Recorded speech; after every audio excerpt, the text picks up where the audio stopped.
എൻ്റെ ഒരു ഇതിൽ എന്താ വെച്ചാൽ ഒരു റിലേഷൻഷിപ്പിലാവുകയാണെങ്കിൽ നമ്മളെ കൂടെ മരിക്കുന്നത് വരെ നമ്മളെ കൂടെ ജെനുവിനായിട്ട് ലോയലായിട്ട് ഉണ്ടാവണം കൂടെ. എന്തിനും ഏതിനും നമ്മളെ കുറവുകളും കുറ്റങ്ങളൊക്കെ മനസ്സിലായിട്ട് ഒരാൾ കൂടെ ഉണ്ടാവണം. അങ്ങനെ ഉണ്ടാവുക എന്ന് പറയുന്ന ഏറ്റവും വലിയ ഭാഗ്യമാണ് ഈ ലോകത്ത് വെച്ച്. അല്ലാണ്ട് ഈ ഒരു സമയത്ത് ജനുവിനായിട്ടുള്ള ആൾക്കാരെ കിട്ടാൻ പാടാ, ഭയങ്കര പാടാ ബേബി. കിട്ടിയാലും നീ പുണ്യം ചെയ്യണം. ഞാൻ അത് പറയല്ലോ, ഞാൻ പുണ്യം ചെയ്യണം, സത്യമാണത്. അയ്യോ ഞാൻ ഒരുങ്ങി.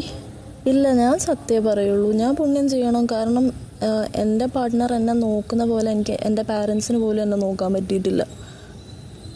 അപ്പം ഞാൻ അത്രയും പുണ്യം ചെയ്യണം. ഇപ്പം എൻ്റെ ബേബി നോക്കണോട്ട് എന്നെ ആരും നോക്കിയിട്ടില്ല. കാരണം അനു തന്നെ അന്ന് പറഞ്ഞിട്ട് ചെറിയ മക്കളെ വിട്ട് ഇങ്ങനെ നോക്കരുത്, ഓള് സ്വന്തം ഇതായിട്ട് വിടണം, അല്ല അങ്ങനെ ശീലിച്ചു പോകും. ശരിയാണ് ഒരു കണക്കിന്.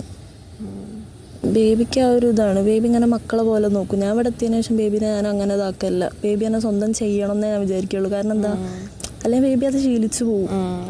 കാരണം പുരേന്ന് ഞാൻ എന്നെ എല്ലാം ചെയ്തു തരും. എനിക്ക് ബേബിനെ കൊണ്ട് ചെയ്യിപ്പിക്കുന്നതൊന്നും എനിക്കിഷ്ടമല്ല. ഞാൻ തന്നെ എല്ലാം ചെയ്യാൻ എനിക്കിഷ്ടമാണത്, അങ്ങനെ കെയർ ചെയ്യാൻ.